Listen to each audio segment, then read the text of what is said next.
Welcome, everybody, and good morning to some Civil War poetry. I'm Thompson Hannum, and I am going to read poetry aloud to you.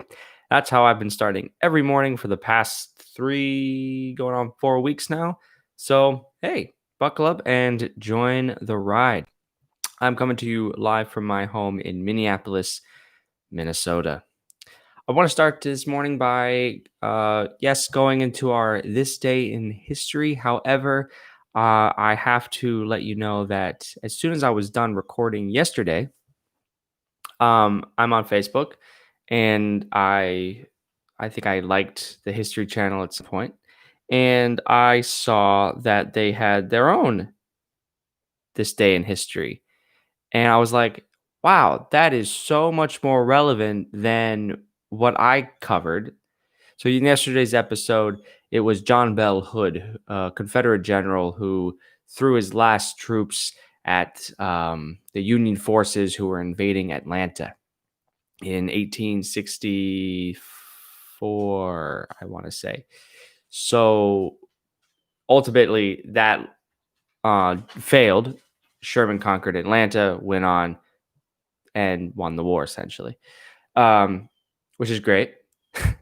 But this day in history, yesterday in 1868, the 14th Amendment granting citizenship to all persons born or naturalized in the United States, including formerly enslaved people, became part of the U.S. Constitution.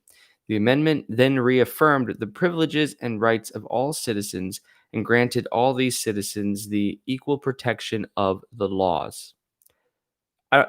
Yeah, okay. So the 14th Amendment is huge. Yes, for slaves, but I think it's the basis for civil rights for every single group of person, literally everybody, and it's always used as this benchmark amendment.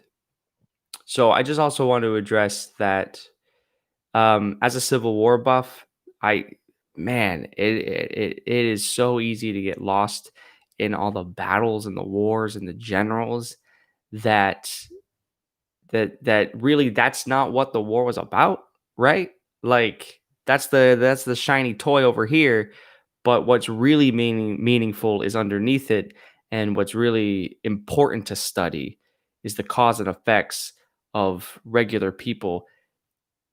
It's like slaves and the 14th Amendment, because guess what? That's what the war was about. And if we're missing that point, we're missing the entire point. So shame on that website where I pulled that this day from history for not catching that. And I know it's technically a few years after the war, but it's all part and parcel. And that's actually important. So there's my little soapbox for the day. I also went to pull up a quote on that same website, and it was another Sherman quote from Georgia when, Georgia howling. So, man, somebody who put that together just really loves Sherman and Atlanta and Georgia. Because now that I think about it, that's been most of this day in history. I'll just find a new website. If you got a new website, send it my way. Happy to hear it. All right. Our poems for the day are by Walt Whitman. He is our Union poem, and our Confederate poem is by John Reuben Thompson. Walt Whitman lived from 1819 to 1892, was born in West Hills, New York. After leaving school, he undertook a number of occupations, including printer, carpenter, teacher, and newspaper editor. Whitman's most important work, Leaves of Grass, was first published in 1855 as a slim volume containing 12 long poems. Whitman spent much of the rest of his life revising the work, adding and occasionally removing verse. The last edition, published the year before his death, contained nearly 400 poems. In 1862, after his brother George Washington Whitman was wounded in Fredericksburg, Virginia, Whitman volunteered as an army nurse and ministered to soldiers in Washington. He recorded his wartime experience in Drum Taps, 1865, and the Memoranda during the war, 1867. Yes, we've covered Walt Whitman a couple times on this show. His first poem, The Wound Dresser, not too far back. Go look that one up. that was the first poem in this collection that actually struck me as very modern, very brutal, and it brought tears to my eyes. What are you gonna do? Um, so yeah, we are reading his poem today called "The Artilleryman's Vision." For those who don't know, this slim volume is called Poetry of the Civil War. It's divided into two halves, one up with poets, Union poets, Northern poets, and the other Confederate poets. So I read one each morning, do a little comparing and contrasting, see again what's important in terms of regular people and how they're experiencing the war. In this case, at least poetically. So here we go. The Artilleryman's Vision. While my wife at my side lies slumbering, and the wars are over long, and my head on the pillow rests at home, and the vacant midnight passes, and through the stillness, through the dark, I hear, just hear, the breath of my infant, there in the room as I wake from sleep, this vision presses upon me. The engagement opens there, and then in fantasy unreal, the skirmishers begin. They crawl cautiously ahead. I hear the irregular snap, snap. I hear the sounds of the different missiles, the short th th of the rifle balls. I see the shells exploding, leaving small white clouds. I hear the great shells shrieking as they pass. The grape, like the hum and whir of wind through the trees. Quick, tumultuous, now the contest rages. All the scenes at the batteries themselves rise in detail before me again. The crashing and smoking, the pride of the men in their pieces. The chief gunner ranges and sights his piece and selects a fuse of the right time. After firing, I see him lean aside and look eagerly off to note the effect. Elsewhere, I hear the cry of a regiment charging. The young colonel leads himself this time with brandished sword. I see the gaps cut by the enemy's volleys, quickly filled up, no delay. I breathe the suffocating smoke. Then the flat clouds hover low, concealing all. Now a strange lull comes for a few seconds, not a shot fired on either side. Then resumed the chaos louder than ever, with eager calls and orders of officers, while from some distant part of the field the wind wafts to my ears a shout of applause. Some special success. And ever the sound of the cannon far or near, rousing even in dreams a devilish exultation and all the old mad joy in the depths of my soul. And ever the hastening of infantry shifting positions, batteries, cavalry moving hither and thither, the falling, dying, I heed not, the wounded, dripping and red, I heed not. Some to the rear are hobbling. Grime, hut, rush, heat, aid de camps galloping by, or on a full run, with the patter of small arms, the warning st of the rifles. These in my vision I hear or see, and bombs busting in air at night, the vari-colored rockets. Whoa. So I get it now. The artilleryman's vision is him having a flashback because he can't sleep at night because of the horrors of war. Come on, Whitman. Come on. Get with it, everybody. I bought Leaves of Grass last week. You should too. Whoo. Dang. Love that guy. This next guy, I don't know. We have featured him before. His name is John Reuben Thompson, our Confederate poet. He lived from 1823 to 1875. Was born in Richmond, Virginia. He studied law at the University of Virginia. In 1847, he became the editor, the Southern Literary Messenger. Thompson went on to edit. Woo. Sorry, folks.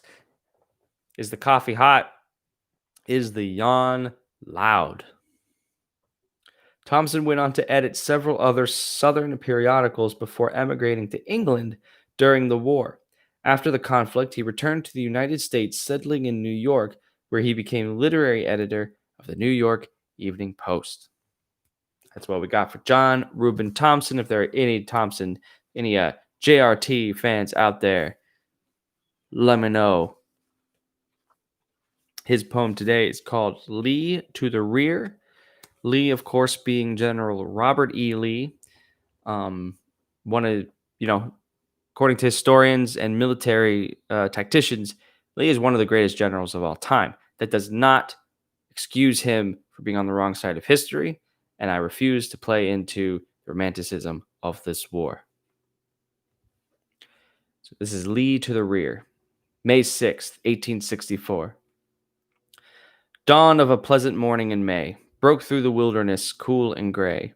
While perched in the tallest treetop, the birds were caroling Mendelssohn's Songs Without Words. Far from the haunts of men remote, the brook brawled on with a liquid note, and nature, all tranquil and lovely, wore the smile of the spring as in Eden of yore. Little by little, as daylight increased and deepened the roseate flush in the east, little by little did morning reveal two long glittering lines of steel, where 200,000 bayonets gleam, tipped with the light of the earliest beam, and the faces were sullen and grim to see in the hostile armies of Grant and Lee. All of a sudden, ere rose the sun, pealed on the silenced opening gun. A little white puff of smoke there came, and anon the valley was wreathed in flame. Down on the left of the rebel lines, where a breastwork stands in a copse of pines, before the rebels their ranks can form, the Yankees have carried the place by storm. Stars and stripes on the salient wave, where many a hero has found a grave, and the gallant Confederates strive in vain the ground they have drenched with their blood to regain. Yet louder the thunder of battle roared, yet a deadlier fire on the columns poured. Slaughter infernal rode with despair, furies twain through the murky air. Not far off in the saddle there sat a gray-bearded man in a black slouched hat. Not much moved by the fire was he, calm and resolute, Robert Lee. Quick and watchful he kept his eye on the bold rebel brigades close by, reserved that were standing and dying at ease, while the tempest of wrath toppled over the trees. For still with their loud, deep bulldog bay, the Yankee batteries blazed away, and with every murderous second that sped, a dozen brave fellows, alas, fell dead. The grand old gray beard rode to the space where death and his victim stood face to face, and silently waved his old slouched hat. A world of meaning there was in that. Follow me, steady, we'll save the day. This was what he seemed to say. And to the light of his glorious eye, the bold brigades thus made reply.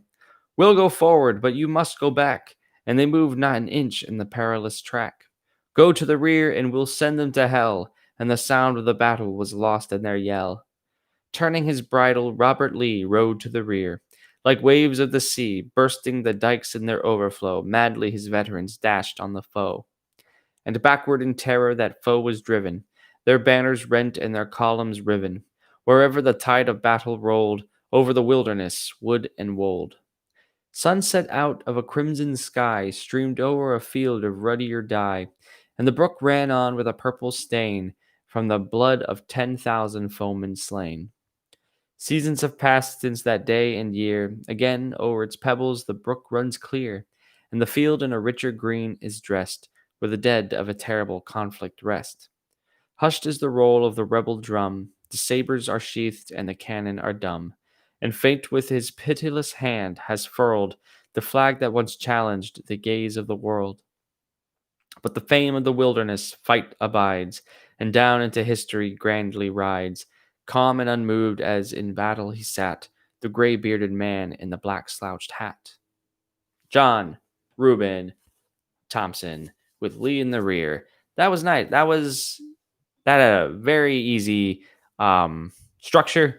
I'm not going to compare it to Dr. Seuss, but it just had those simple stanzas with those couplets, rhyming scheme anyways. Yeah.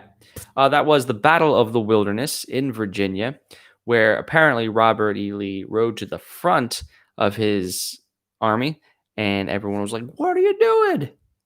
Get back there. You can't be, they'll shoot you, and then What are you thinking? We'll lose. Well, they lost anyways. But Lee did survive the war. I believe he died in 68, 69 afterwards. Yeah. So there you go. This is some Civil War poetry. Again, I'm Vincent Hannum. We got another one coming at you tomorrow. Who are we featuring? We are featuring a poem called Sheridan's Ride, another general. That's by Thomas Buchanan Reed, another three-named poet. And our Confederate piece is titled The Two Armies. And that is by Henry Timrod. Yes, folks, Henry Timrod is going to be here and often. Have a great day. Take care.